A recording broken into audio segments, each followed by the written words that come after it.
दिल्ली की विवादास्पद आबकारी नीति और उसकी आड़ में हुए कथित धन शोधन घोटाले को लेकर अरविंद केजरीवाल, जिसमें उन्हें किंगपिन बताया गया है, उन्हें दिल्ली हाईकोर्ट से भी कोई राहत नहीं मिली है। अब अरविंद केजरीवाल के पास दिल्ली हाईकोर्ट के इस फैसले को चुनौती देने के लिए सुप्रीम कोर्ट जाने का एकमात्र विकल्प रह गया है। अब अरविंद केजरीवाल को एक हफ्ते के दौरान उसी सुप्रीम कोर्ट में उसी याचिका के साथ जाना पड़ेगा जिसे 3 अप्रैल को उन्होंने वापस ले लिया था, ये कहते हुए कि उन्हें जो कहना है वो निचली अदालत में ही कहेंगे। लेकिन उस समय भी शायद उनको ये पता ही होगा कि उन्हें चाहे वो हाई कोर्ट जाएं, लोअर कोर्ट रहें, लेकिन उन्हें आना सुप्रीम कोर्ट में ही पड़ेगा।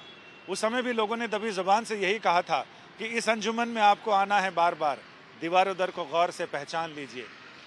क्योंकि अगर सुप्रीम कोर्ट से भी अगर राहत नहीं मिलती है तो वहीं उन्हें रिव्यू पिटीशन लगानी पड़ेगी और फिर क्यूरेटिव पिटीशन लगानी पड़ेगी। उनके वो कानूनी विकल्प हैं जो उनका वो इस्तेमाल कर सकते हैं। आज हम आपको ये बताते हैं ये 6 बिंदु जिसमें अरविंद केजरीवाल की दलीलें और दिल्ली हाईकोर्ट में जस्टिस स्वर्णकांता शर्मा की पीठ का फैसला। सबसे पहले अरविंद केजरीवाल ने अपनी दलीलों में ये कहा था कि उनकी गिरफ्तारी गैर कानूनी है, पीएमएलए के उन प्रावधानों को, उन शर्तों को, बुनियादी शर्तों को पूरा नहीं करती है जिसके आधार पर गिरफ्तारी होनी चाहिए। क्योंकि उन्हें ना तो गिरफ्तारी की वजह बताई गई थी और ना उन प्रावधानों का पालन किया गया था जो पीएमएलए में स्पष्ट हैं कि किसी भी अभियुक्त को किन परिस्थितियों में गिरफ्तार किया जा सकता है।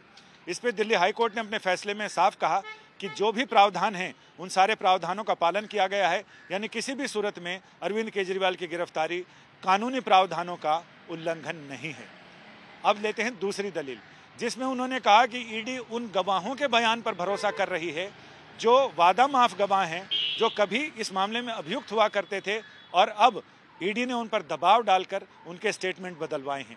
इस पर हाई कोर्ट का कहना है कि वादा माफ गवाहों पर भरोसा करना ये कोई नई बात नहीं है, 100 साल पुराना कानून है और उस कानून के मुताबिक ही अदालत में ये बयान दर्ज हुए हैं। 164 के बयान हैं, अदालत के सामने दिए गए बयान हैं, लिहाजा इन पर भरोसा ना करने का कोई भी उचित कारण नहीं है।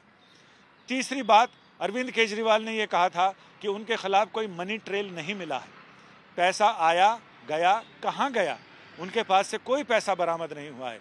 अदालत ने इसमें कहा कि चूंकि ईडी के पास पर्याप्त सबूत हैं जिसमें यह कहा गया है कि वो पैसा जो हवाला के जरिए आया था वो कैश में गोवा के चुनाव में लगाया गया, जब पैसा खर्च हो गया तो पैसा मिलेगा कहाँ से। दूसरा, इसके बाद अरविंद केजरीवाल की दलील ये थी कि वो दिल्ली के मुख्यमंत्री हैं, उन्हें राजकाज भी चलाना है, लिहाजा उन्हें इसमें लीनियंसी होगी और ऐसे टाइम में उन्हें गिरफ्तार किया गया है जब चुनाव की घोषणा हो। इस पर दिल्ली हाईकोर्ट ने अपने जजमेंट में ये साफ कहा कि क्या आपको उस समय गिरफ्तार किया जाए जब चुनाव की घोषणा ना हो। साथ ही ये भी कहा कि ईडी के पास पर्याप्त सबूत हैं, उनके सबूतों को देखकर हमें लग रहा है कि वो सबूत अपने आप में पर्याप्त हैं, गिरफ्तारी को लेकर भी, मुकदमा चलाने को लेकर भी। इसके बाद अरविंद केजरीवाल की दलील ये थी कि उन्हें दिल्ली का मुख्यमंत्री होने की वजह से कुछ सहूलियत चाहिए। अदालत ने कहा कि कानून की निगाह में सभी बराबर हैं, चाहे वो मंत्री हो या संतरी हो, यानी ऐसा कोई कानून नहीं है जो मुख्यमंत्री के लिए अलग से कानूनी प्रावधानों की बात करता हो। इन तमाम दलीलों के आधार पर अदालत ने तुर्की ब तुर्की अपने फैसले में लिखा है और साथ ही इसे कानून के जानकार मजबूत फैसला बता रहे हैं जिसमें तमाम रीजनिंग के साथ ये बताया गया है।